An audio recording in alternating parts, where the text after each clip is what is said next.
औज़ुबिल्लाहिमिनश्शैतानिर्रजीम बिस्मिल्लाहिर्रहमानिर्रहीम अल्हम्दुलिल्लाहिल्लज़ी काना मौजूदन क़ब्ला हुदूसिल अशिया व यब्क़ा बअद फ़नाइल अशिया तफ़र्रद बिल अव्वलियति वल क़दम व वसम कुल्ल शैइन व अदाहु बिल फ़नाइ वल अदम कमा क़ाल अज़्ज़ शानु कुल्लु शैइन हालिकुन इल्ला वजहह व कुल्लु नफ्सिन ज़ाइक़तुल मौत व क़ाल कुल्लु मन अलैहा फ़ान व यब्क़ा वजहु रब्बिका ज़ुल जलालि वल इकराम सुब्हान मन ला यख़्फ़ा अलैहि इख्तिलाफ़ुन निय्यात व ला यअज़बु अन्हु मासिल इबाद फ़िल ख़लवात सुब्हानल्लाहिल्लज़ी मिन्हु ख़िल्क़तुल इबाद व इलैहिल मआद फ़मन यअमल मिस्क़ाल ज़र्रतिन ख़ैरन यरह व मन यअमल मिस्क़ाल ज़र्रतिन शर्रन यरह नशहदु अन ला इलाहा इल्ला हुवल मलिकुल्लज़ी ला युनाज़अु फ़ी मुल्किहि व ला युदाद्दु फ़ी हुक्मिहि युअज़्ज़िबु मन यशा बिमा यशा कैफ़ यशा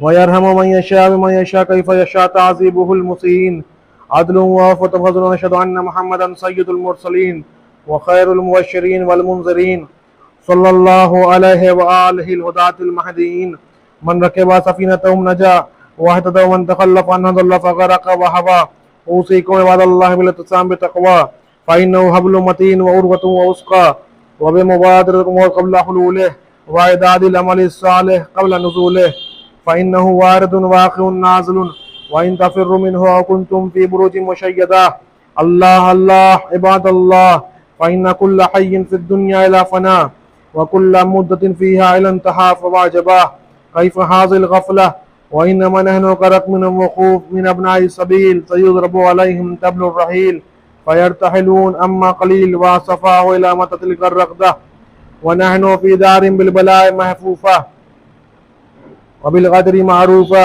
ला यदूमु अहवालुहा वला यस्लमु नुज़्ज़ालुहा ला यशफ़ीहा मज़मूम वला मानु फ़ीहा मअदूम कैफ़ ला तअतबिरून व इख़्वानुकुम क़सलकू फ़ी बुतूनि बरज़ख़ि सबीला व फ़ुक़िदत अज्सादुहुम व उमियत अख़बारुहुम अमदन तवीला जीरानुन ला यतनसून व अहिब्बाउन ला यतज़ावरून व ग़ुरबता मिन बैति वहदतिना व मंज़िलि वहशतिना व महत्ति हुफ़रतिना व मफ़रदि ग़ुरबतिना व मुसीबता मा असरअत तलब व अबदस सफ़र व क़ल्लत ज़ाद व अनफ़साहु इज़ा अस्लमल अहिब्बा इलल मलाइकतिल ग़िलाज़िश शदाद व हुस्नहु इज़ा इंक़ता ज़िक्रुना अन ख़वातिरिल अहिब्बा वल अक़रबा व अकल लदिदना नवासिर व तसर्रमतिल आज़ा फ़लियब्किल बाक़ून क़ब्ल अन ला यनफ़अल बुका व लियस्तग़फ़िरन्ना अनिल ख़तियातिल्लती तहूलु बैनल उम्महात वल आबा इन्ना अहसनल हदीस व अबलगल मौइज़ा किताबुल्लाह औज़ु बिल्लाहि मिनश शैतानिर रजीम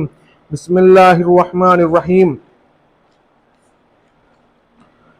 वल अस्र इन्नल इंसाना लफ़ी ख़ुस्र इल्लल लज़ीना आमनु व अमिलुस सालिहात व तवासौ बिल हक़्क़ि व तवासौ बिस सब्र।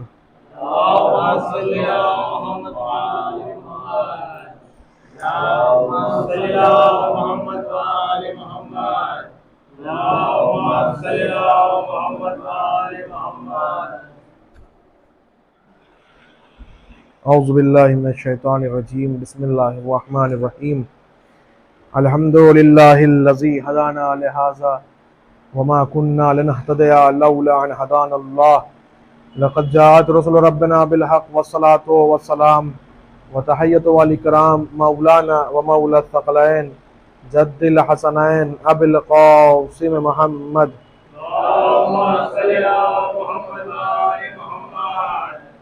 रब्बि इश्रह ली सदरी व यस्सिर ली अमरी वहलुल उक़दतम मिन लिसानी यफ़क़हू क़ौली अल्हम्दुलिल्लाहि व कफ़ा व सलामुहु अला इबादिहिल्लज़ीना इस्तफ़ा अल्लज़ीना अज़हबल्लाहु अन्हुमुर रिज्सा अहलल बैत व युताहिरुहुम तत्हीरा।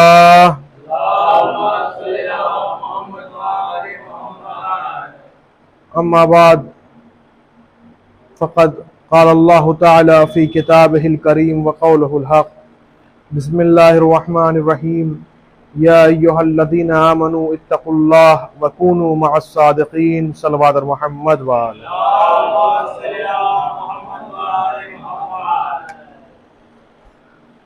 अज़ान मोहतरम, क्योंकि आज खुतबा जो है 10-15 मिनट लेट शुरू हुआ है तो लिहाजा नमाज जुमा आप लोग इस्तेहबाब की नीयत से पढ़िएगा, मुस्तहब की नीयत से, और उसके बाद नमाज ज़ोहर आप लोग फ़ुरादा पढ़ लीजिएगा। तो अजीज़ों, जिस आय करीमा को मैंने पेश किया है उसमें खुदावंद आलम इरशाद फरमा रहा है कि ऐ ईमान वालो, तक़वा अख्तियार करो और सादिक़ीन के साथ हो जाओ। तक़वा यानी परवरदिगार से खौफ, उसके खौफ की बिना पर इंसान गुनाहों से परहेज़ करे, वाजिबात पर अमल करे, इसी का नाम तक़वा है। अब इंसान के ऊपर है कि वो अल्लाह से कितनी मोहब्बत करता है, कितना खौफ रखता है अल्लाह का। आया वो वाजिबात तक महदूद रहता है या वाजिबात से ज़्यादा आगे बढ़कर मुस्तहबात पर भी अमल करता है। आया वो सिर्फ़ और सिर्फ मुहर्रमात से परहेज़ करता है या मुहर्रमात से आगे बढ़कर मकरूहात से भी परहेज़ करता है। यह अब इंसान के ऊपर डिपेंड है, उसके ऊपर उसका दारोमदार है कि कितना वो अल्लाह से डरता है और अल्लाह से कितना खौफ रखता है। बहुत से ऐसे मुत्तकी होते हैं कि जो वाजिबात पर अमल भी करते हैं, मुहर्रमात से परहेज़ करते हैं, हत्ता के मकरूहात से भी परहेज़ करते हैं, इस खौफ से कि कहीं ये भी हराम ना हो या इससे हमारा खुदा नाराज़ ना हो जाए। और कुछ लोग मुबाह कामों से भी परहेज़ करते हैं। मुबाह वो काम होता है कि जो ना वाजिब होता है, ना मकरूह होता है, ना मुस्तहब होता है। मसलन पानी पीना, आम हालात में अगर प्यास हल्की सी भी लगती है, हम पानी पीते हैं, ये क्या है? ये हमारा मुबाह काम है। यानी अगर कोई करेगा ना इसमें सवाब है, ना इसमें अजाब है, ना ये मकरूह है, ना ये मुस्तहब है। तो जो मुत्तकी आखिरी मंजिल पे होते हैं वो इन कामों में भी इज्तिनाब करते हैं, यानी मुबाह से परहेज करते हैं। मसलन वो लोगों के हालचाल इस वजह से नहीं पूछते किसी और से, खुद जाके हालचाल ले लें, ये बात अलग है, लेकिन दूसरों से दूसरों का हाल नहीं पूछते इस डर से कि कहीं ऐसा ना हो जाए कि वो हाल बताने के चक्कर में गीबत करने लगे। ये डर रहता है कि अगर हम फला का हाल पूछेंगे, अब सामने वाला हाल तो बताएगा, साथ में कुछ चीजें और भी इजाफा कर सकता है, गीबत कर सकता है। इस डर से बहुत से मुत्तकीन दूसरों से दूसरे का हाल नहीं पूछते। हाल पूछना क्या है? मुबाह है, आप पूछ सकते हैं। तो लिहाजा इतना परहेज करने वाले लोग होते हैं दुनिया में जो मुबाह कामों से भी परहेज करते हैं, दूसरों से दूसरों का हाल नहीं पूछते इस डर से कहीं ऐसा ना हो जाए कि सामने वाला गीबत कर दे और हम गुनाह में मुब्तला हो जाए। तो इतना परहेज इंसान को करना चाहिए अगर सही मानों में इंसान मुत्तकी है। एक मर्तबा सैयद रजी और सैयद मुर्तजा दो बहुत बड़े आलिम दीन गुजरे हैं, और इन दोनों से इनके उस्ताद या गालिबन वालिद ने कहा कि आज मेरे पास मसलन अनार है, तुम दोनों में एक ही अनार है, लेकिन तुम दोनों में से उसको दूंगा कि जिसने कभी किसी वाजिब काम को तर्क ना किया हो। वो दोनों का हाथ उठ गया।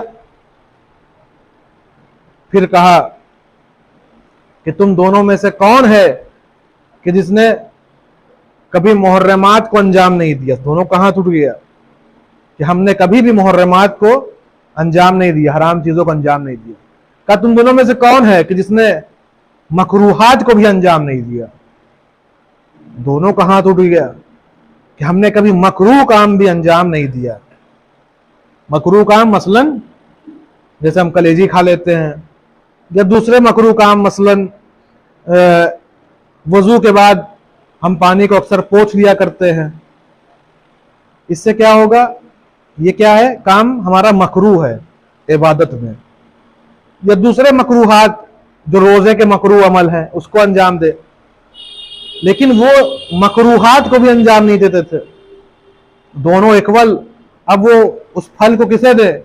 आखिर में उन्होंने सवाल किया कि तुम दोनों में से कौन है कि जिसने कभी मुबाह काम को अंजाम नहीं दिया। मुबाह काम। अब दोनों चुप हैं, लेकिन सैयद रजी का हाथ उठ गया कि हमने कभी मुबाह काम को अंजाम नहीं दिया। अगर आप तसव्वुर करें मुबाह काम क्या है, अगर बिना हाजत के पानी पी ले, ये मुबाह काम है। यानी बिना हाजत के वो पानी कभी नहीं पीते थे, जब तक कि इतनी प्यास न लग जाए कि पानी पीना वाजिब हो जाए। यानी इतना अमल करते थे वो, मुबाह कामों को भी अंजाम नहीं देते थे, तो यहां पर उनको वो इनाम मिल जाता था। तो पता चला कि ऐसे मुत्तकीन मौजूद हैं कि जो वाजिबात को छोड़ दीजिए, मकरूहात छोड़ दीजिए, मुबाह कामों को भी अंजाम नहीं देते। मुत्तकीन के ऐसे दर्जात हैं। अब हम अगर उनके सबसे आखिरी दर्जे भी पहुंच जाए तो बहुत बड़ी बात है। तो लिहाजा नमाज हम जब भी पढ़ें तो ऐसे पढ़ें कि लगे कि हम अल्लाह के सामने आए हैं, अल्लाह के से गिड़गिड़ा रहे हैं, अल्लाह के सामने खड़े हैं। जब कभी कोई मासूम से कोई सवाल करता था, मौला ये बताइए कि हम नमाज में खुलूस कैसे पैदा करें, हम नमाज पढ़ते हैं लेकिन खुलूस पैदा नहीं होता। मौला ने कहा जब भी तुम नमाज पढ़ो तो ये सोचो ये तुम्हारी आखिरी नमाज है, इसके बाद तुम्हें नमाज नसीब नहीं होगी, तुम्हें मौत आ जाएगी। अब उसने जब ये सुना, थोड़ी देर के बाद दूसरा आया, उसने कहा कि हमारे नमाज में भी खुलूस पैदा नहीं होता। आपने फरमाया जब भी तुम खड़े हो तो हमेशा ये सोचो कि तुम्हारे सामने खुदा है, अल्लाह के सामने तुम खड़े हो। जो तुम्हारे जहन में ये बात रहेगी तो हरगिज कोई अमल ऐसा अंजाम नहीं दोगे जो अल्लाह को नागवार गुजरे। अब सवाल करने वाले ने पूछा दूसरे ने, मौला ये बताइए कि पहले जो आया था उसका भी सवाल एक ही था कि हमारे नमाज में खुलूस कैसे पैदा होगा। आपने ये कहा कि अपनी हर नमाज को तुम ये सोचो कि तुम्हारी आखिरी नमाज है। दूसरा आदमी जब आया तो उससे आपने ये कहा कि तुम ये सोचो कि तुम अल्लाह के सामने खड़े हो। तो मौला ने कहा कि हमने दो तरह के जवाब इसलिए दिए हैं क्योंकि हम इमाम हैं, हमें मालूम है, ये हमारे जुमले हैं कि हमें मालूम है कि किसका जहन कैसा है, कौन सा इंसान किस जुमले से हिदायत पाएगा। हमको मालूम है जो पहले आया था उसके अंदर खुलूस कैसे पैदा होगा, उसके अंदर अगर तसव्वुर मौत का आ जाएगा तो उसके अंदर खुलूस पैदा हो जाएगा। दूसरे में हमें मालूम था कि इसके अंदर सिर्फ यही तसव्वुर आ जाए कि अल्लाह के सामने खड़ा है तो उसके अंदर खुलूस पैदा हो जाएगा। तो जब दोनों के जहन अलग थे, दोनों की अकलें अलग थी, इसलिए मेरे दोनों जवाब अलग थे। तो लिहाजा हर इंसान के अंदर खुलूस एक तरीके से पैदा नहीं होता है।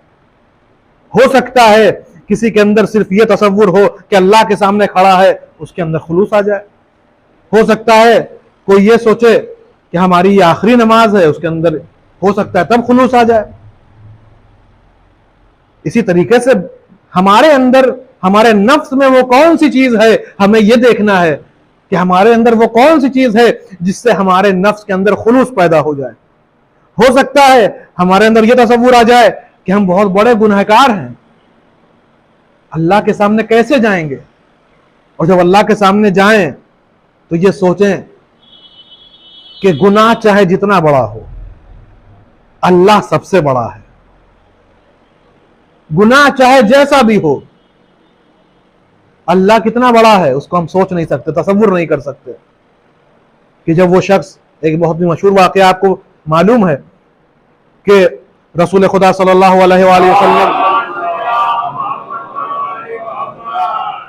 कि आपके सामने एक शख्स आया, साहबा मौजूद हैं, कहा कि हमने बहुत बड़ा गुनाह अंजाम दिया है। तो उसने, रसूल ने कहा कौन सा गुनाह? कहा कि बहुत बड़ा गुनाह, मैं उसको बयान नहीं कर सकता।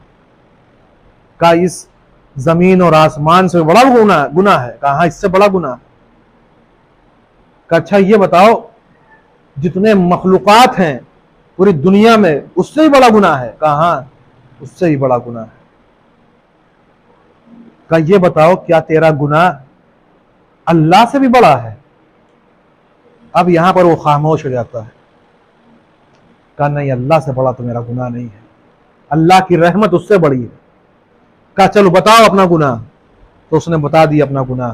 वो इतना बड़ा गुनाह उसने बताया कि मैं क्या था मैं कफन चोर हूं, और जब कफन चोरी करते करते मुझे मालूम हुआ कि फला मोहल्ले की फला औरत आज दफन हुई है, मैं उसके कफन चुराने के लिए गया, और जब मैं कफन चुरा रहा था उसी वक्त शैतान ने मुझे बहकाया और मैंने उस औरत की लाश के साथ जिना किया। अल्लाह अकबर। इतना बड़ा गुनाह जब उसने रसूल के सामने बयान किया तो रसूल ने कहा, चला जा, मेरी नजरों के सामने से चला जा, कहीं ऐसा ना हो कि तेरे गुनाहों के असर की वजह से हम भी अजाब में मुब्तला हो जाएं, यहां पे जितने असहाब है वो अजाब में मुब्तला हो जाएं। अब वो इतना मायूस हुआ कि वहां से निकलता है, और निकलने के बाद एक सहरा में चला गया, खूब गिरिया किया, क्योंकि उसके जहन में एक चीज है कि अल्लाह सबसे बड़ा है, अल्लाह की रहमत सबसे बड़ी है, और मेरे गुनाह की वजह से रसूल ने मुझे निकाल दिया है। ये बात उसके दिल में लग गई थी कि रसूल ने उसे भगा दिया। अब इस बात के लिए अल्लाह से लगातार तौबा कर रहा है। कई साल हो गए गिरिया करते हुए, इतना गिरिया कर रहा था कि आसपास के परिंदे चरिंदे जितने भी थे, जितने भी दरख्त थे, सब से गिरिया की आवाज आने लगी। यहां तक कि परवरदिगार ने रसूल से कहा, जाओ उसे बशारत दे दो कि हमने उसे गुनाह को माफ कर दिया। रसूल चाहते तो उसे ना भगाते, भगाना इसलिए था कि ताकि वो एहसास जो उसके अंदर दबा हुआ है वो बाहर आ जाए कि देखो तुमने कितना बड़ा गुनाह अंजाम दे दिया है। अगर रसूल और इमाम नाराज हो जाते हैं, वो इस वजह से नाराज नहीं होते हैं कि सामने वाले को हिदायत नहीं देना है, बल्कि कभी कभार इसलिए नाराज हो जाते हैं कि सामने वाला अपने कामों पे नादिम हो जाए और उस वजह से वो जो है नजात पा जाए। रसूल ने बशारत दे दी कि तेरे गुनाहों को अल्लाह ने माफ कर दिया। अब देखें, यही वाकया यहां पे रसूल नाराज हो रहे हैं। जो नाराजगी है, इमाम भी कभी कभी नाराज होते हैं अपने चाहने वालों से कि ये मेरा बंदा, मेरा चाहने वाला है, इतने बड़े बड़े गुनाह कर रहा है, हो सकता है वो हमसे नाराज हो जाए। लेकिन अल्लाह की रहमत से हमें मायूस नहीं होना है, हमें दुआएं करनी है ताकि हम अपने आप को पाक कर सकें, मुत्तकी बन सकें। चाहे जितना बड़ा गुनाह हो जाए, हमारी नमाजें चाहे जितनी छूट जाए, अगर शैतान ये बहका रहा है, तसव्वुर डाल रहा है, अरे तुमने सुबह की नमाज नहीं पढ़ी तो जोहर ही क्यों पढ़ रहे हो, अगर ऐसा तसव्वुर जहन में आ रहा है तो इसका मतलब यह है कि शैतान आपको और बहका रहा है कि हम अभी तक नमाज नहीं पढ़े, कभी नहीं पढ़े, हम मस्जिद क्यों जाएं। अगर यह जहन में आ जाए तो इसका मतलब यह है कि शैतान आपके गुनाहों से ही आपको बहका रहा है कि अब क्या फायदा, अब जाओगे, अब तुम्हारी इतनी उम्र निकल गई है, अब मुत्तकी बनकर क्या करोगे। अजीजों, हमारे सामने सबसे बड़ी मिसाल मौजूद है जहां इमाम हुसैन एक ऐसे शख्स से नाराज होते हैं, उसको क्या कहते हैं, कभी ऐसे जुमले इमाम कहते नहीं थे, ऐ हुर तेरी मां तेरे गम में बैठे, ऐ हुर तेरी मां तेरे गम में बैठे। हुर ने क्या कहा था कि अगर आपकी मां फातिमा ना होती तो मैं भी इस तरह के जुमले कह सकता था। इमाम हुसैन को मालूम था कि मैं इतना बड़ा जुमला कहूंगा, हो सकता है कि सामने वाला भी जवाब दे, लेकिन मालूम था कि सामने वाला मेरी मां की मारिफत रखता है। उस मारिफत को कुरेदना चाहा इमाम ने कि देखो मैं उसका बेटा हूं, फातिमा का बेटा हूं।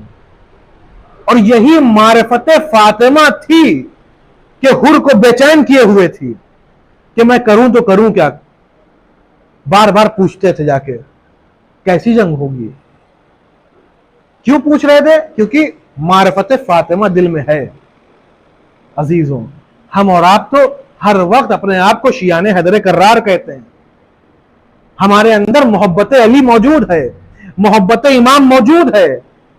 उसके बावजूद अगर हम मायूस हो जाएं, नाउम्मीद हो जाएं, तो ये बहुत बड़ी बात है हमारे लिए कि जब हमारे अंदर मोहब्बत फातिमा है, मोहब्बत अली है, और जब इतना बड़ा बाब दुआ का खुला हुआ है, इमामों ने दिया है कि देखो दुआ कैसे करो। अगर हमारी एक दिन की दुआ कबूल नहीं होती है तो मायूस नहीं होना चाहिए कि अल्लाह हमारी बात सुनता ही नहीं, हम नमाज क्यों पढ़ें। नमाज पढ़ने आए, आपकी शिकायत ये रहती है कि फला फला के यहाँ सारी दुआ कबूल हो रही है, हमारी दुआएं कबूल नहीं हो रही है। अगर ये तसव्वुर आ जाए तो अजीजों, इसका मतलब यह है कि हमारा ईमान अल्लाह पे कमजोर है।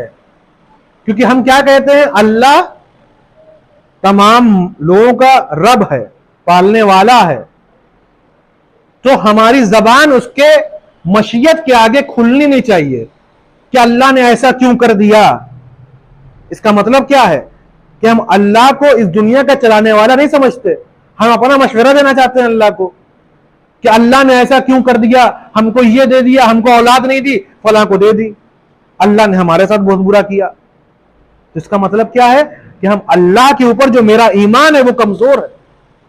क्योंकि हम ये जबान से तो कहते हैं कि अल्लाह तमाम दुनिया का चलाने वाला है, अल्लाह जो करता है अच्छा करता है, चाहे किसी को माल दे रहा है तो उसके साथ अच्छा कर रहा है, अगर किसी के अंदर गरीबी है तो वो भी उसके हक में अच्छा है,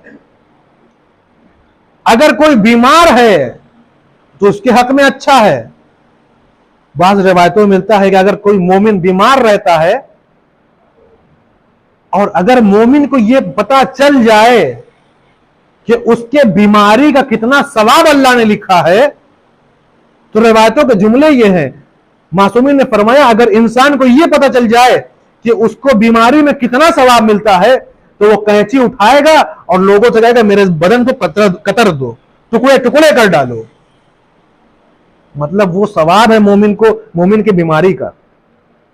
रिवायतों में मिलता है कि अगर कोई मोमिन बीमार पड़ जाता है तो अल्लाह फरिश्तों को हुक्म देता है कि देखो, जब इसके पास सेहत थी तो यह मस्जिद जाया करता था, जब इसके पास सेहत थी तो ये दुआएं पढ़ा करता था, जब इसके पास सेहत थी तो कुरान पढ़ा करता था, तो लिहाजा अगर ये बीमार है, अपने बिस्तर से उठ नहीं सकता, तो वो तमाम नेकियों को लिखते रहो जो ये सेहत में करता था।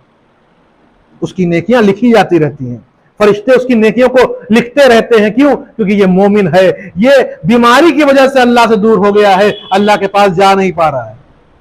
लेकिन अगर उसी जगह पे अगर कोई काफिर इंसान है, मुशरिक इंसान है, जो इबादतें नहीं अंजाम देता, जब वो बीमार पड़ता है तो अल्लाह कहता है कि देखो, जब ये सलामती की हालत में था तो ये बुराई करता था, ये इतने गुनाह को अंजाम देता था, जो जो अंजाम ये देता था उन सारे गुनाहों को लिखते रहो। तो लिहाजा हमें कौन सा अमल अंजाम देना है ये हमें डिसाइड करना है, ये हमें फैसला करना है कि हम मोमिन के किस कैटेगरी में आना चाहते हैं। कि हम बीमार पड़ जाएं तो हमारे नामा अमाल में इबादतें लिखी जाएं, क्योंकि अगर नामा अमाल हमारा खाली रहेगा तो महशर के दिन हमारी शिफात कौन करेगा। अगर हम किसी को देख रहे हैं कि हमारे पास वो नेमत नहीं है, सामने वाले के पास नेमत है, हमारे पास औलाद नहीं है, सामने वाले के पास औलाद है, हमेशा ये तसव्वुर में रहना चाहिए कि हो सकता है अल्लाह की कोई मसलहत हो सकता है मशीयत इलाही यही चाहती है हमसे, हमारा इम्तिहान लेना चाहती है, वो देखना चाहती है कि तुम इन हालात में अल्लाह को कितना याद रखते हो। और उसी तरीके से जिनको माल अता करता है अल्लाह, उनको भी देखना चाहता है कि देखे इनको मैंने मालदार बनाया है, उसके बाद वो अल्लाह को कितना याद रखता है। तो कभी भी हरगिज हमारी जबान में जुम्बिश नहीं आनी चाहिए किसी को देखकर, हमें ऐसा नहीं हुआ उसको ऐसा हो गया, अल्लाह ने हमें ऐसा नहीं दिया दूसरे को। अजीजों, रिवायत के जुमले ये हैं कि अगर इंसान की कोई दुआ कबूल नहीं होती है किसी वजह से, किसी सबब से, तो क़यामत के दिन कुछ नेकियां उसके नामा अमाल में नजर आएंगी।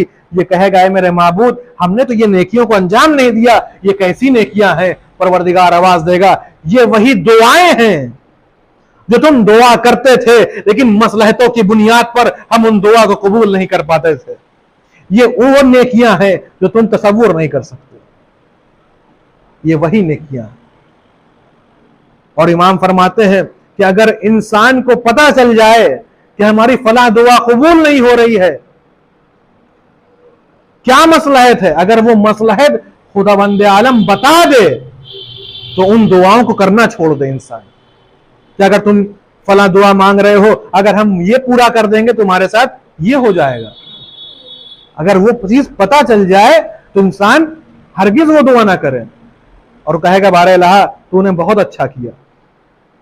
तो इंसान को कभी भी मायूस नहीं होना चाहिए।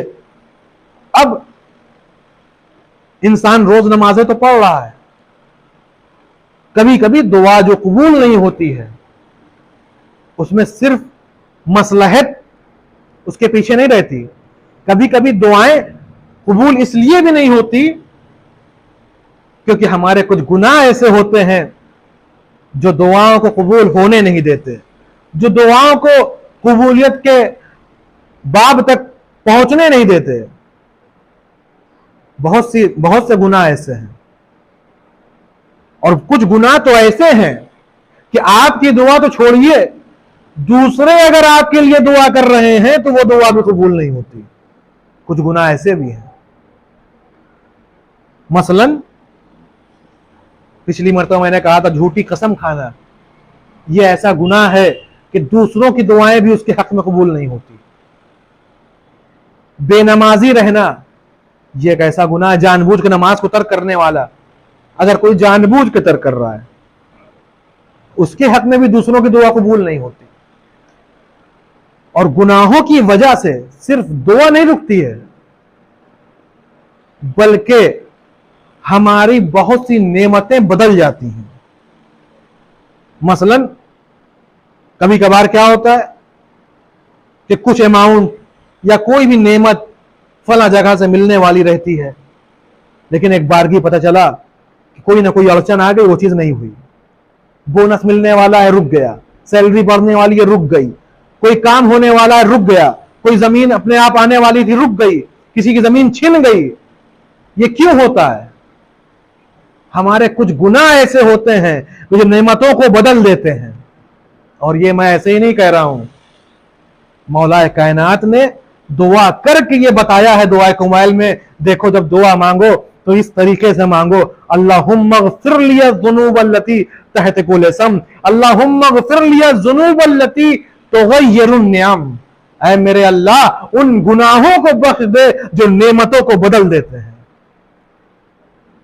ये दुआ है, दुआ करने का तरीका है, इमामों ने हमें बताया। अजीज, अगर हम उस तरीके से दुआ करें तो हमारी नेमतें न बदलेंगी। अगर हम सिर्फ गुनाहों में मुलव्विस होते रहे, लेकिन अगर हमारे थोड़े बहुत कभी कभार गुनाह किसी से हो जाते हैं, तौबा का बाब खुला हुआ है। अगर कोई वसी गुनाह किए हुए है, बड़ा गुनाह किए हुए, तब भी तौबा का बाब खुला हुआ है। कभी इंसान को नाउम्मीद नहीं होना चाहिए, क्योंकि अल्लाह की रहमत सबसे बड़ी है, सबसे बड़ी है अल्लाह की रहमत। वो हमेशा तैयार बैठा है कि आए मेरा बंदा हमसे दुआ मांगे, आए मेरा बंदा हमसे तौबा के लिए हाथ बुलंद करे। लेकिन अगर वही बंदा नमाज पढ़ता है, तवज्जो चाहता हूं, नमाज पढ़ता है, नमाज पढ़ के चला जाए, दुआ ना मांगे, तो परवरदिगार बहुत सख्त नाराज होता है।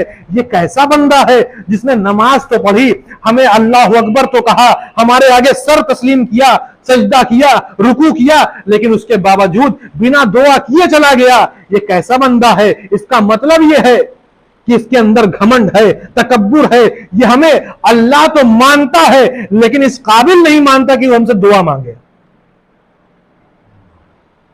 ये अल्लाह कहता है, अगर हम अल्लाह से दुआ नहीं मांगते, अगर हम अल्लाह से दुआ मांगना छोड़ दें, तो अल्लाह ये कहता है कि कैसा घमंडी इंसान है कि जो हमें माबूद तो मानता है लेकिन दुआ नहीं मांगता। अल्लाह इतनी जल्दी किसी पे अजाब नाजिल नहीं करता। गुनाह अगर कोई इंसान अंजाम देता है तो फौरन फरिश्ते नहीं लिखते, कुछ दिनों की मोहलत देते हैं कि हो सकता है ये तौबा कर ले। क्यों? क्योंकि अल्लाह अपने बंदों से मोहब्बत करता है। वो नहीं चाहता कि मेरा बंदा जाके जहन्नम की आग में जले या दुनिया की बलाओं में मुब्तला हो, नहीं चाहता। क्यों नहीं चाहता? क्योंकि अल्लाह अपने बंदों से मोहब्बत करता है। क्यों करता है? क्योंकि अल्लाह ने वालिदैन को बनाया ताकि वो औलाद से मोहब्बत करें, कैसी मोहब्बत है कि मां जो है अपने बच्चे को पालने के लिए रात में टहलती है ताकि बच्चा ना रोए, अपनी नींद को हराम करती है ताकि बच्चा भूखा ना रहे। कोई उसे लालच नहीं है, कोई उसे पैसा नहीं देता कि तुम ये काम करो अपने बच्चे को चुप कराओ। नहीं अजीजों, अल्लाह ने वो मोहब्बत मां के दिल में डाल दी है कि हरगिज बच्चे को कोई तकलीफ ना पहुंचे। जो मां बाप अपने बच्चे को बिना लालच के बचपने में पाल रहे हैं, वो मोहब्बत जो माओं के दिलों में है, उन मोहब्बतों का खालिक है अल्लाह। जो मां अपने बच्चों से इतनी मोहब्बत कर रही है, जो रातों भर को जग के पाल रही है, वो अल्लाह जिसने इस मोहब्बत को पैदा किया है, वो अल्लाह अपने बंदों से कितनी मोहब्बत करता होगा। वो अल्लाह अपने बंदों से कितनी मोहब्बत करता होगा। यही वजह है कि परवरदिगार ने फरमाया कि जान लो मैं तुम्हारे नजदीक हूं, शहर रग से ज्यादा करीब हूं और बहुत मोहब्बत करने वाला हूं। तुम्हारे वालिदैन से ज्यादा मैं मोहब्बत करता हूं। वो नहीं चाहता कि बंदा आग में जले, जहन्नम की आग में डाल दिया जाए। इसीलिए जब कोई गुनाह करता है तो कुछ दिन के लिए मोहलत मिलती है कि छोड़ो अभी मत लिखो, शायद तौबा कर ले। लेकिन यही इंसान जैसे ही किसी नेक अमल की नियत करता है तो फौरन उस नेकी को लिख लिया जाता है। क्यों अजीजों? क्योंकि अल्लाह मोहब्बत करता है हमसे, नहीं चाहता कि हम और आप जहन्नम की आग में जाएं, नहीं चाहता कि दुनिया की बलाएं हम पर आए। तो लिहाजा तौबा का बाब हमेशा खुला हुआ है। इंसान को चाहिए कि तकवा अख्तियार करे जैसा तकवा अख्तियार करने का हक है। बस अजीजों, अल्लाह की बारगाह में हम दुआ गो होंगे, बारलाहा जो वास्ता है मोहम्मद वाले मोहम्मद का, हमें सही मानों में मोमिन बनने की तौफीक इनायत फरमा। तुझे वास्ता है मोहम्मद वाले मोहम्मद का, जहां भी शियान हैदर कर्रार है उनकी जान माल इज्जत आबरू की हिफाजत फरमा। तुझे वास्ता है मोहम्मद वाले मोहम्मद का, फिलिस्तीन के मुसलमानों के जान माल इज्जत आबरू की हिफाजत फरमा। तुझे वास्ता है मोहम्मद वाले मोहम्मद का, दुश्मन इस्लाम को निस्त नाबूद फरमा। हमारे इमाम आखिरुज़्ज़मान के ज़ुहूर में ताजील फरमा। हम सबको उनके आवान व अंसार में शुमार फरमा। बिस्मिल्लाहिर्रहमानिर्रहीम। इन्नल्लाह व मलाइकतहु युसल्लूना अलन नबी या अय्युहल्लज़ीना आमनू सल्लु अलैहि व सल्लिमू तस्लीमा।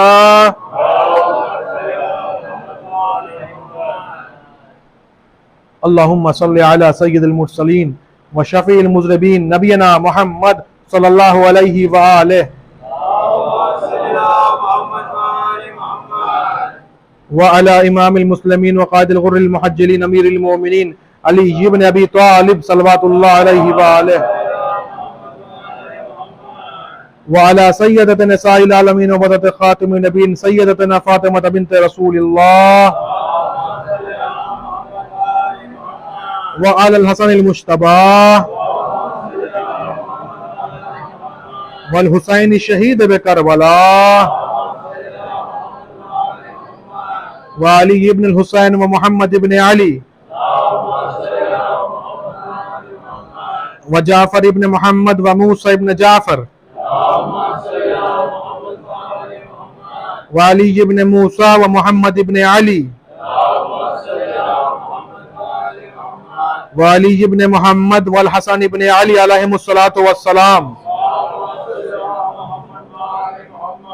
अल्लाहुम्मा सल्लि अला मौलाना साहिबिज़ ज़मान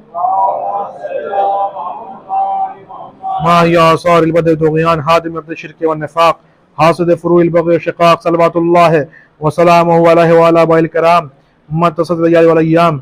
अल्लाहुम्मा अज्जिल फरजह इलाही आमीन व साहिल मखरजह व कुल नाज़िर मिन्ना इलैहि वजअलना मिनल मुस्तशहीदीन बैन यदैहि व तफज़्ज़ल अला उमराइनिल मोमिनीन मज़ीद तौफ़ीक़ात वज़्दियादिल इक़बाल व उलूबि दरजात।